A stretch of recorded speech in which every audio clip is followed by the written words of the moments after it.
분명히 오전에는 제가 전화 가신 것은 있고 구체적인 사항은 말씀드릴 수 없다고 답변을 드렸습니다.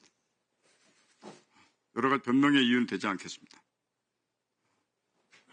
제가 지금부터 말씀드리는 것은 제가 예하부대에 지시를 해서 투입한 이 사항에 대해서 오로지 제가 책임을 통감하고 있고 지겠다는 말씀을 드리면서 먼저 말씀을 드리겠습니다.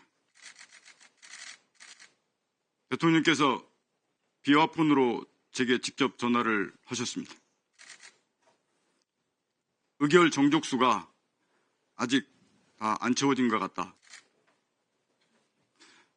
빨리 문을 부수고 들어가서 안에 있는 인원들을 끄집어내라 라고 말씀을 하셨습니다. 그 지시사항을 듣고 이것을 어떻게 해야 되나. 그래서 현장에 있는 지휘관들과 이거 공포탄을 쏴서 들어가야 되나. 이 전기를 끊어서 못하게 해야 되나. 이런 부분들에 대한 논의를 했었고 현장 지휘관은 그건 안 됩니다. 제한됩니다. 라고 저한테 분명히 얘기를 했고 저도 그 부분이 분명히 맞고 옳다라고 판단을 했습니다. 설사 지시사항을 이행하기 위해서 들어가게 되더라도 우리 들어간 작전 병력들이 나중에 법을 이행해야 되는 범법자가 되는 문제와 강제로 깨고 들어가면 너무 많은 인원들이 다치기 때문에 차마 그것은 옳지 않다고 판단했습니다. 그래서 현 위치에서 더 이상 안으로 진입하지 마라 라고 중지를 시켰습니다. 중지를 시키고 이동하는 상황을 보기만 하고 더 이상 작전하지 않도록 했습니다. 이후에 01시 01분에 비상계엄령 해제되는 상황을 보고 제가 2분 정도 뒤에 그 상황을 인식을 했는데 01시 09분부로 국회뿐만 아니고 각 지역에 전개했던 특전사 모든 부대들에 대한 임무를 중지를 시키고 안전지역으로 이탈을 시켰습니다.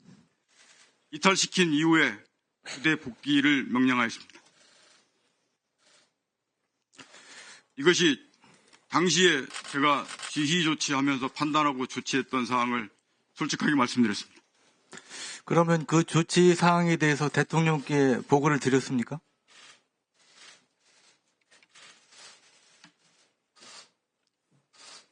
보고드리지 않았고 철수할 때 국방부 장관께 전임 국방부 장관에게 현 상황을 설명드리고 철수한다고 말씀을 드리고 철수 지시했습니다.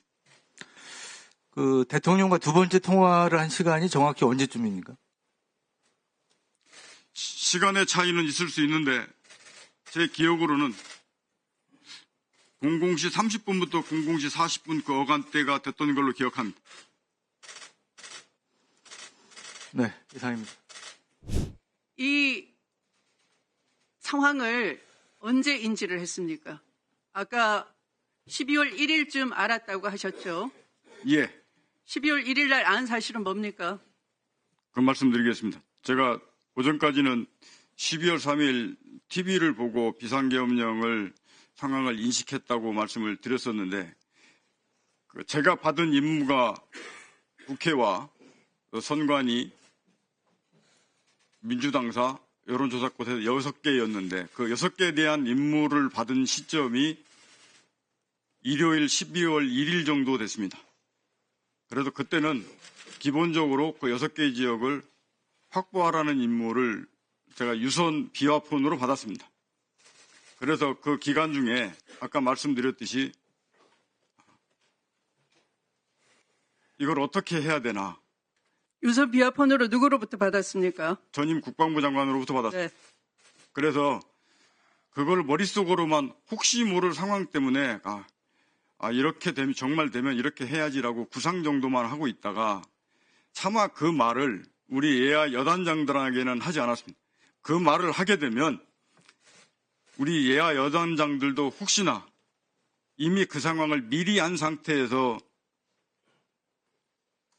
문제가 생길 수 있기 때문에 말을 하지 않고 여단장들한테는 당일날 투입하면서 얘기를 했습니다.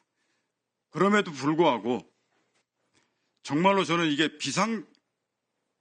이게 계엄이 아니고 그때 당시에 전방에서 어떤 상황이 생겨서 문제가 생기는 가능성이 이게 더 거기에 염두되고 있는 거구나라고 하는 상황인식이 더 컸습니다.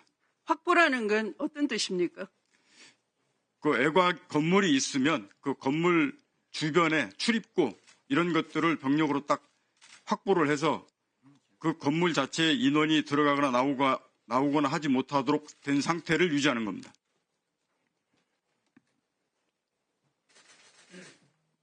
국회 선관위 민주당사 여론조사꽃 나머지 두 군데는 어디입니까? 국회, 선관위 셋, 민주당사, 여론조사꽃 이렇게 6군데였습니다. 선관위 셋. 예. 시민, 예. 예, 거기가 선관위라고 네. 제가 이해하고 있습니다.